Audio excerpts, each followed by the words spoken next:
Hello and welcome to Cappin at the Spa, opening day 2018. I'm Saratoga Geese and we're recording live from Quivet Drive in sunny Saratoga. With me today is our friend from last year, handicapper, Exact the Box Bobby. How are you today? I'm doing great, Geese. It's opening day at Saratoga. Can't be doing much better than that. All right. Tell me what makes opening day so special to you. So the reason opening day is special to me is it's full of opportunity here at Saratoga. We have 40 days of racing ahead of us, the highest quality racing in the country, and you get to experience it here at the best racing atmosphere. So to us, Saratoga opening day is just like our Christmas morning. Beautiful. I'll go through a quick, Saratoga opening day is my favorite day of the year. Historically, when I was little, it was Christmas. Then it went to the first day of summer in grammar school and high school. Then it went to opening day at Monmouth Park when we discovered racing. And then it went to Travers Weekend when we discovered Saratoga. And now for the last 14 years since we've had a place up here, it's become opening day because now we have 40 days to enjoy the spa and try to make some money. So enough reminiscing, let's get down to business. Let's take a moment to talk about the goals of the show. Last year it was 8-1 or better horses that we feel have a good chance to get in the money and especially win. And we try to hook those horses up in some different types of exotics, but we're also looking for win bets. Our ROI was over $2 last year, so we made a profit playing Cappin at the Spa. What I want to do is we're going to make a slight change, and Bobby's just going to talk for a second about the new morning line odds maker. Yeah, absolutely. Thanks, Geese. So this year at Saratoga, we have a different morning line odds maker, David Aragona, who has made the lines starting after last year's Saratoga meet at Aqueduct and Belmont. And what we've seen is his morning lines have been really, really accurate. At the most recent Belmont meet that just concluded, his morning line had a correlation coefficient of 0.85. So for those of you out there who aren't math geeks like myself, that basically means they were really good.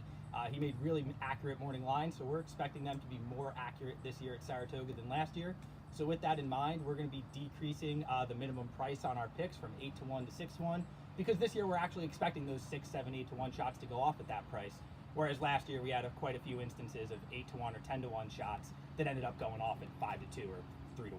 Okay, great. And we did, and there's nothing a little deflating about giving a horse on the show at 10-1 and then having him go off at 5-2 or 3-1. So hopefully we're going to have some good picks for you today. We got 5 selections, 2 each from us and 1 from Daily Double Dan as he is en route to Saratoga. We're going to go to Bobby for race 1 right out of the box.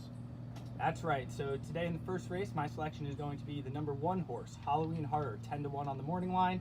John Terranova trains, Dylan Davis rides. This is a 25,000 open claimer going a mile and an eighth on the turf. On the dirt, I mean. So a couple reasons that I like this horse. First of all, right off the bat, his races 3 and 4 back at Aqueduct win this race with 87 and 89 buyers, pretty substantially above sort of the average of the majority of the field. Now that begs the question what happened in his last 2 races where he really did not run well at all. However, those races were at a substantially higher class than this race. We have an overnight stakes and a first level allowance compared to a 25,000 claimer. And look at his odds in those races, 11-1 and 32-1. Look at the horses he ran against, Patch, Control Group, Chris and Dave. Those horses would be 1-5 in this race. So this horse is getting a substantial drop in class, facing way lower quality horses than he's been in his last couple. He's also proven at a mile and an eighth on the dirt, which a lot of these horses can't really say. So we have a horse who's dropping in class, has relatively recent races that were fast enough to win this, and he's proven at the distance. So with that said, my pick for the first is going to be the 1, Halloween Horror. I'm against the 2, who's the morning line favorite. I think his last race is really dressed up against a poor field, and he's not proven at a mile and an eighth. So if I was looking for someone to hook the 1 up with, it would be the 6, Bad Student for Diodora. Excellent. There's a 10-1 shot to open up your day, gentlemen. Let's go to race 4, and Bobby's going to read up on Daily Double Dan's pick in the 4th race. Awesome. So following his notes from Daily Double Dan here on his pick of the day is Clyde's Runner in race 4 at 8-1. In his only race, he had a bad break and got off dead last. He then had a rather uncomfortable race until finally steadying on the final stretch, and he came flying in to get up for second late. I'm predicting a fast pace, as many of the horses in this race like to be on the lead or close to it. His main competition appears to be Azadine. However, this horse has 3 second-place finishes, and I don't trust that 82 buyer 3 back. Winner of that race, County Court, is running in the 10th later today, and his buyers have steadily declined in the 2 races since beating Azadine. So Danny's looking for Clyde's Runner to sit a nice trip and close from the back of the pack to bring this one home. All right, and he is 8-1, correct? Yes. 8-1. Okay, I'm going to go to race 5. We're going to look at a maiden special weight, 5.5 furlongs. It's one of those 2-year-old races where you know Todd Pletcher's going to have a horse in here. Asmussen has a horse in here. Both $500,000, $600,000 purchases. They're going to take a lot of money, which is why I'm going to take a shot with Wild Type, the 3-horse, 6-1 on the morning line with Jose Ortiz and Eddie Keneally. Keneally is 30% second time start. The horse ran a very credible third in the 10-horse field last time out at 6-5. So the horse was well meant. He clearly has quality. They bet him his first time out. He was bothered at the start. We watched the replay. He certainly could have done a little better. And I'm just hoping that he's certainly the best horse of the horses who have run already. So as long as the money comes in on the first time starters, we're going to hope that we can get something going here with a 6-1 shot, Wild Type in the 5th race. We're now going to head to the 7th race, and Bobby's got a selection for you. Yeah, so my selection in the 7th race is going to be the 10-horse, Pause for the Cause, 6-1 on the morning line, another horse that Dylan Davis rides, trained by McLaughlin this time. This race, state-bred filly, first level allowance, going long on the turf. A couple reasons why I'm pretty bullish on Pause for the Cause's chances today.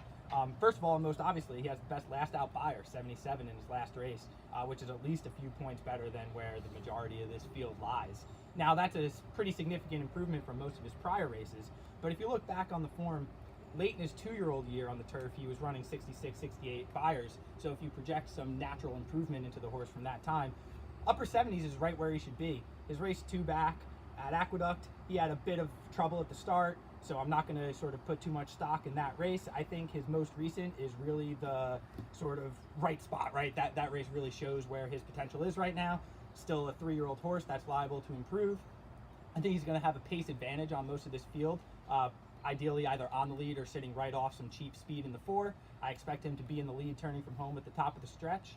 And a lot of these horses who are closers who are going to be coming from back, a lot of them have quite a few examples of losing at short prices. So I just don't know if I trust any of those horses want to win that badly to be able to come up and catch Pause for the Cause, especially since I think he's the fastest horse in the race anyway. So that's why I'm going to go with him. All right, excellent. Outside post on the grass at a 1 16th, as long as he can get good position, you can get a nice price on those horses on the outside. Our last selection of the day, race 8, the Schuylerville. Grade 3, 2-year-olds. Everyone in the race is pretty much coming off of a win. 10 horses in the race, very competitive race. I think really anybody can win, so you really want to look for a price. I'm going to look for the Cathal Lynch horse, the 3-horse, Congrats Gal, 12-1 on the morning line.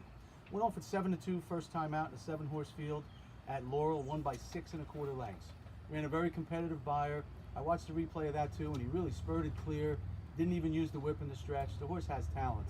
Question is, can he bring that talent up to Saratoga and run against some of the top 2-year-olds out there? But none of these horses are proven. They're all off maidens, basically. There was one stakes race, was only a 6-horse field that 2 of the horses ran in, and they didn't get very high buyers either. So we're going to take a shot with the 3, 12-1 on the morning line, and that's our selections for today. I want to give you another quick thing in the Lake George. We kind of like the 1-horse at 5-1, the Chad Brown horse Punked in the Lake George.